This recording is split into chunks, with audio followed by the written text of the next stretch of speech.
સરસ. આજે આપણને ધોરણ 7નો વિડીયો જોવાના છે. એની અંદર આપણને એક સરસ આકૃતિ આપી છે અને એ આકૃતિની અંદર મનુષ્યનું પાચન તંત્ર એ આપણને જોવાના છે. તો મનુષ્યનું પાચન તંત્ર એટલે શું અને એની ક્રિયા શું ચાલે છે એ આપણે જોઈશું. તો પાચન તંત્રની અંદર શું શું આવેલું છે? તો કંઈક મુખ ગુહા, લાળ ગ્રંથિ, જઠર, સ્વાદુપિંડ, નાનું આંતરડું, મોટું આંતરડું, મળાશય અને મળદ્વાર. આ બાજુ જોઈએ તો યકૃત અને પિત્તાશય. તો આ ક્રિયામાં આપણું જે પાચન તંત્ર છે એ શું ક્રિયા કરે છે એ આપણે જોવાના છે.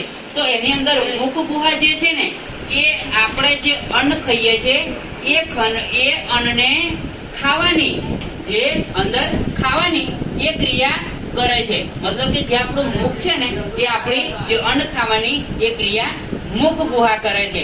અને મુખ ગુહા એ આપણા અન્ન દ્વારા, આ નળી દ્વારા, એ નળીની અંદર જે આપણે ખોરાક ખાઈએ છીએ એ લાળ દ્વારા એને સારી રીતે અંદર ભેળવીને અને પચન કરવાની ક્રિયા એ આ મુખ ગુહા કરે છે. એની અંદર સાથે લાળ ગ્રંથિ પણ જોડાયેલી છે કે લાળ ગ્રંથિ એ આપણા ખોરાકને સારી રીતે પચવવાની ક્રિયા કરે છે. તો આ એક કામ છે. આ જે આપણી ઊભી લાઇનિંગ દેખાય છે ને, જે ઊભી લાઇનિંગ છે એ આપણા ગળા સુધીથી લઈને એ આપણી અન્નનળી મતલબ કે મુખ ગુહાથી લાળ ગ્રંથિ સુધી આ જોડાયેલી છે. અને જે આ ભાગ દેખાય છે ને એ ભાગ એ આપણા આ શરીરનો ભાગ છે. કયો છે? આ શરીરનો ભાગ છે. અને ત્યાં આગળ આપણને શું નામ આપ્યું છે? જઠર. શું નામ આપ્યું છે? જઠર. તો એ આપણું જઠર છે. જઠરની અંદર બધો જ ખોરાક એકઠો થાય છે. શું થાય છે? બધો જ ખોરાક એકઠો થાય છે. અને આ ખોરાક એકઠો થયાથી ઝીણો ખોરાક થઈને એક સાથે બધો જ ભેળવાય. જેમ અંદર આપણે જેમ દહીંની સાથે ભેળવણ કરીએ છીએ, જેવું દહીંની સાથે છાશ ભેળવણ કરીએ છીએ અને એવી રીતે છાશ કેવી વલોવણી થાય છે, એવી જ રીતે આપણો ખોરાક પણ આની અંદર વલોવાય છે. શું થાય છે? વલોવાય છે. અને એ ખોરાક વલોવાય થતી ઝીણા કણ વિભાજિત થાય છે. અને આ કણ વિભાજિત થયા પછી આપણને અહીંથી સુષુપ્ત શક્તિઓ એ આપણને મળે છે. અને ત્યાંથી આપણું બ્લડ પણ અલગ થાય છે. અને આપણને જે મતલબ કે પ્રોટીન દ્વારા જે તત્વો મળવાના છે એ પણ આપણને ખોરાક દ્વારા અહીંથી મળે છે.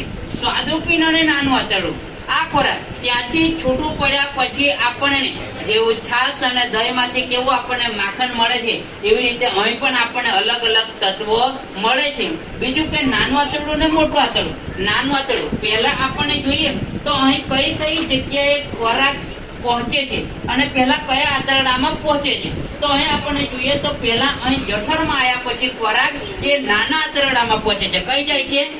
નાના આંતરડામાં. નાના આંતરડામાંથી જેવું નાના આંતરડામાં એકદમ ખોરાક જતો નથી, પણ શું થાય છે કે જે તમારો ખોરાક માઇનર થયો છે, નાનો થયો છે, તો જ નાના આંતરડામાં ખોરાક જાય છે, બાકી જતો નથી. અને જો એવો ખોરાક, મોટો ખોરાક નાના આંતરડામાં જતો રહ્યો તો શું થાય છે? અપચો. શું થાય છે? અપચો. એ ખોરાક અંદર રહેતો નથી, તે ખોરાક બહાર નીકળી જાય છે અને એ આપણે કહીએ છીએ કે અપચો. તો અપચો થવાનું કારણ એ છે કે નાના આંતરડામાં એ ખોરાક ગ્રહણ થતો નથી. જે આંતરડામાં નાનો ખોરાક અહીંયા જે ગ્રહણ થઈ ગયો, નાનો ખોરાક, એ ખોરાક જ્યાં મોટા આંતરડામાં જાય અને મોટા આંતરડામાં એ ત્યાં સુધી પચે અને એ પચન થયા પછી જ મળાશયમાં બહાર નીકળે છે. મળાશય અને મળદ્વાર એ આપણું લાસ્ટ અંગ છે. અને અહીં છે યકૃત. આ જે ભાગ દેખાય છે ને, આ ભાગ, એની અંદર બ્લડ આવે છે. શું આવે છે? બ્લડ. એની અંદર બ્લડ આવે છે. એની અંદર બ્લડ શું કામ કરે છે? તો આપણું યકૃત છે, એ યકૃતમાં બે તરફની બ્લડ ભેગું થાય છે. બે તરફ. તો એમાં બે પડ છે. એમાં આપણને ધમની અને શીરા આ બે પોઈન્ટ આપે છે. તો એ જગ્યાએ ત્યાં આગળ એ કામ કરે છે કે જે શુદ્ધ અને અશુદ્ધ તો આ કામ એ કરે છે કે તમારે શુદ્ધ અને અશુદ્ધ એ લોહીની જાળવણી કરે છે અને તમારા બધા જ અંગ સુધી તે લોહી પહોંચાડે છે. આ કામ કાનું છે? ધમની અને શિરા. તો આપણને આ આકૃતિમાં આ સમજાવે છે કે મારી આકૃતિમાં કે મારા શરીરના પાચન અંગમાં મને કઈ કઈ રીતે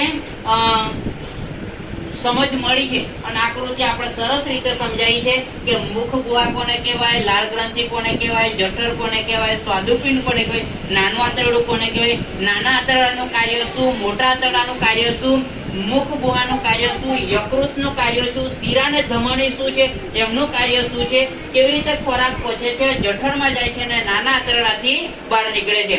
તો સારી મળ અને મળ દ્વારા, મળાશય અને મળ દ્વારા જેવી રીતે બહાર નીકળે છે એ આપણને આ આકૃતિ દ્વારા સરસ રીતે વિષય આપણને જોયો અને એ વિષય હતો આપણું મનુષ્યનું પાચન તંત્ર.